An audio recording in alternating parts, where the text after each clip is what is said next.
Joseph Vissarionovich Zugashvili, known as Stalin, Man of Steel, was born on December the 21st, 1879 in Gori, Georgia. During his childhood, he suffered humiliations, hardships and blows dealt to him by his father, a brawling drunkard of a cobbler filled with aspirations, but whose dreams were frustrated by reality. His mother managed to solve the many problems of a family with little financial resources, working as a laundress. Conscious as he was of the low rung of society where he was placed, Joseph, the only son remaining of 4 children who died in early childhood, was filled with resentment towards the rich and the local squires, who had all the feudal privileges.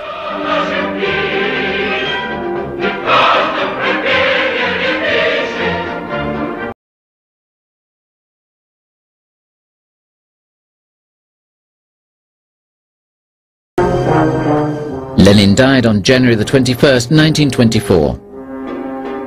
It was a tragedy for the communist world, but an unhoped-for piece of luck for Stalin, who saw the road to absolute power open up before him.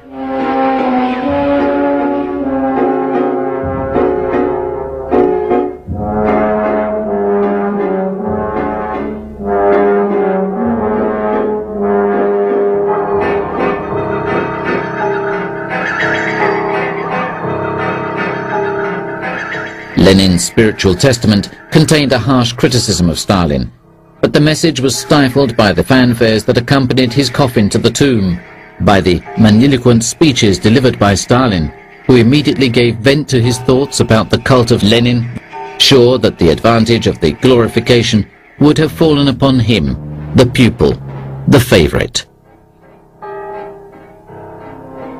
At the time, nobody feared him.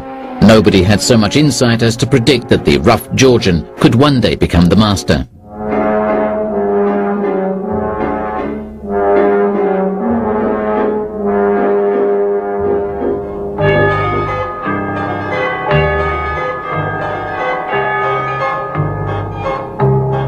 Proposed himself as Lenin's sole legitimate heir.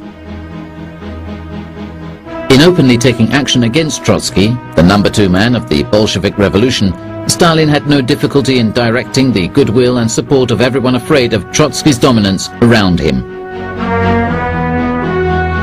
His main rival was neutralized in 1928.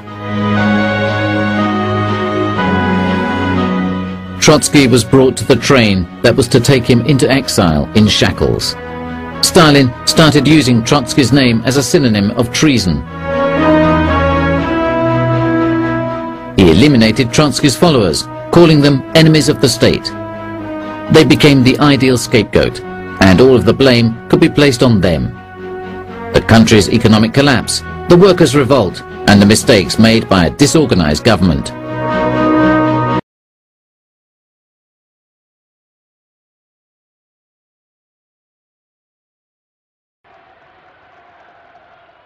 Quando Stalin enumerou as realizações do socialismo em 1937, não mencionou o preço que estas haviam custado. На наших фабриках и заводах работает весь капиталист. Работает труженик фабрик и заводов. Руководит фабриками и заводами люди из народа. Это и называется у нас социализмом на деле. На наших полях работают труженики земли. Есть помещики, есть кулаков. Руководят этими работами люди из народа. Это и называется у нас социализмом в быту. Dizia-se que os aplausos a Stalin eram tão prolongados porque ninguém se atrevia a ser o primeiro a parar de bater palmas. É que Stalin não se limitava a usar métodos cruéis para impor as mudanças que considerava essenciais. Vivia obcecado pela ideia de destruir todos os opositores potenciais.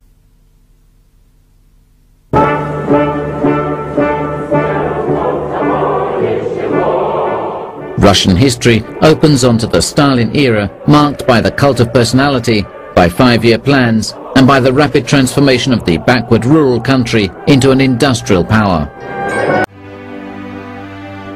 At At the beginning of the 1930s, Russia was an underdeveloped agricultural country. Stalin ordered that farming be collectivized at all costs.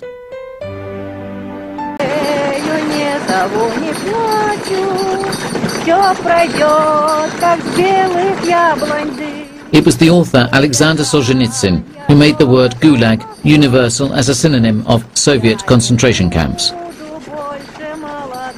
The term Gulag means general management of the concentration camps. Whoever did not produce was shot as a saboteur.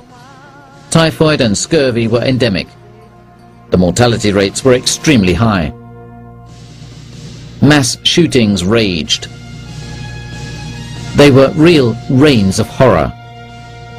But for the Soviets, the concentration camp was a re-education institute. When released, the lucky one who survived that nightmare had to become a completely indoctrinated Soviet citizen, ready to work and shout, "Long live Stalin!"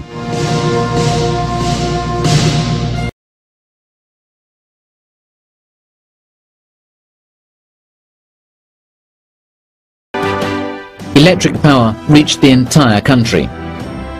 The Soviet Union had become an industrial power.